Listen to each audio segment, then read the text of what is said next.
Hey everybody, Jason here. For RPG A Day 2019, day number 8, question or word prompt number 8, and that is obscure. And I thought about this one a little bit. It was kind of a hard one to think about at first. And then it finally clicked with me. And the way I was going about it was wrong. So I think this is the best way to do it. Anyway, obscure is like something that's hidden or, you know, like something that's not very well known or something like that, like kind of rare. But so I was thinking about obscure, and I figured I was looking at the word wrong. I kept thinking, what is obscure? What are some obscure things? And that was the wrong way for me to look at it. Once I realized what are things that you could or should obscure, and that was a better way of me viewing the prompt or the question, I guess. And so, and this is something I've talked about with a couple of my friends as far as like conversations in the past, not like about this prompt, but or specifically because of this prompt. But obscure things you could or should, I think, obscure are certain dice rolls, and that may not be in the way that most people are thinking. I think obscuring, basically, I think there are certain roles that it makes for more fun and more mystery and tension if the DM or GM rolls them instead of the players and obscures them from the players. And that being perception checks, stealth checks, pickpocket checks, hiding checks, social checks, things like that. Like, say, for example, the characters are talking to an important NPC about some information, and the player says, well, can I get a feel for, excuse me, it's before 8 o'clock, no coffee. And the player says, do I think that this guy's telling the truth? Like, how do I feel about his answer?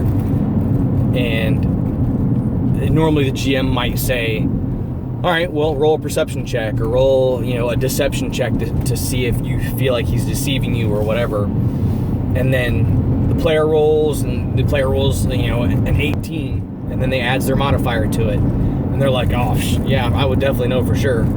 That kind of meta games it a little bit. It takes the fun out of it. Whereas if the GM were to roll the die, in secret and obscure the roll from the player, all he has to do is say,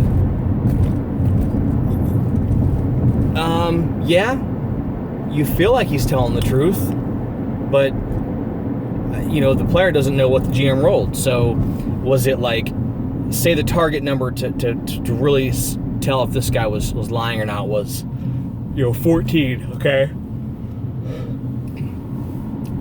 The GM could say on a roll of 12 or 13 it's a fail, but it's so close to the mark you can't really tell. Like, you feel like he's telling the truth. Or if it was, say you rolled a 15 or so, you passed, yeah, you feel like he's telling the truth.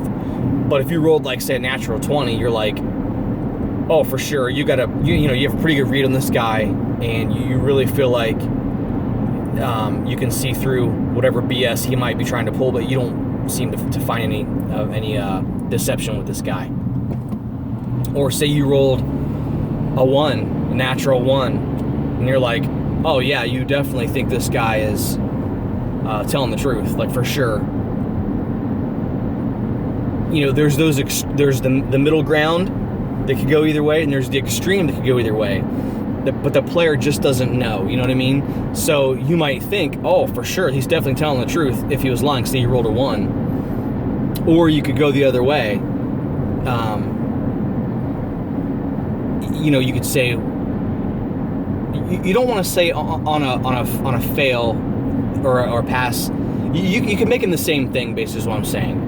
Or like, say, the character wants to hide stealth somewhere, behind some boxes or something in a warehouse, and the GM would let the player roll, say, all right, roll a stealth check or a hide check or whatever the case may be, and the player rolls an 18 or a 19 or whatever.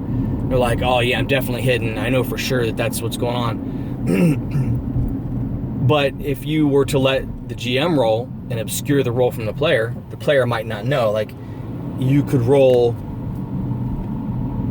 could roll an 18 or 19 and say, yeah, the guard that's doing his rounds just walks right on by you, and you're good to go.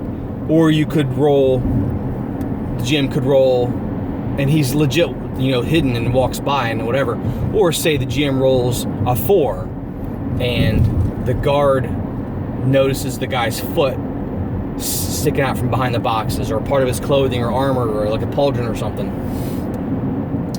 The GM could roll a 4, like, well, yeah, obviously your stealth check was not very good and you didn't do very good.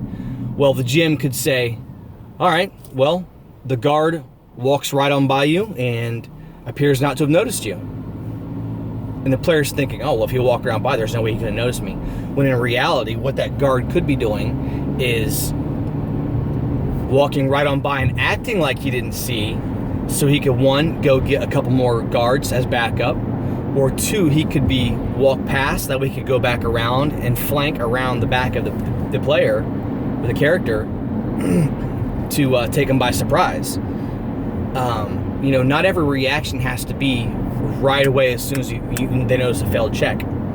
Just because they notice a failed check doesn't mean they're gonna be like, hey, there's somebody right there, come out right now. They could be smart guards. You think about what the intelligence or wisdom level of that guard is, and they might be more tactical about things. They might go get backup. They might flank around the back. They might wait till the moment is right and follow this player and see where they're going, why they're hiding. You know what I mean? They're not going to react right away as soon as they fail to check. So, obscuring certain rolls from players that a player would normally roll, have the GM roll it, could make for a lot of interesting gameplay. You could do this with knowledge checks.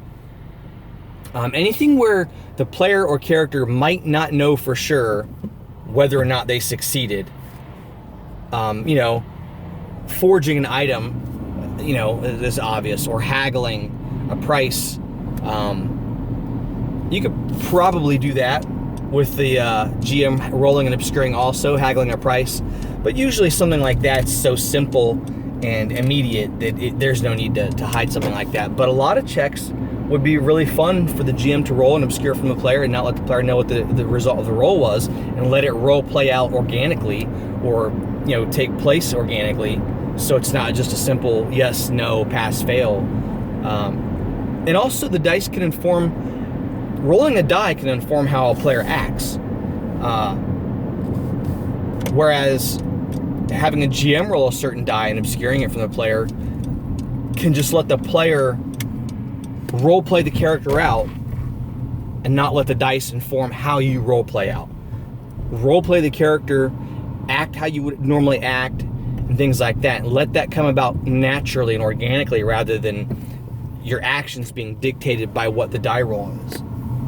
If it's a situation where you wouldn't know, obviously combat, it's either a pass fail, you hit or you don't hit. An athletics check, you either jump across the chasm or you don't, or you climb the wall or you don't. There's no ifs, ands, or buts about that. It's just it's a yes or no. So anyway, I'm at work. That was my little video for day number 8. Sorry about the sun. I'm gonna go ahead and get some coffee, and hopefully you guys are having a good RPG a day month so far, and we will talk to you later.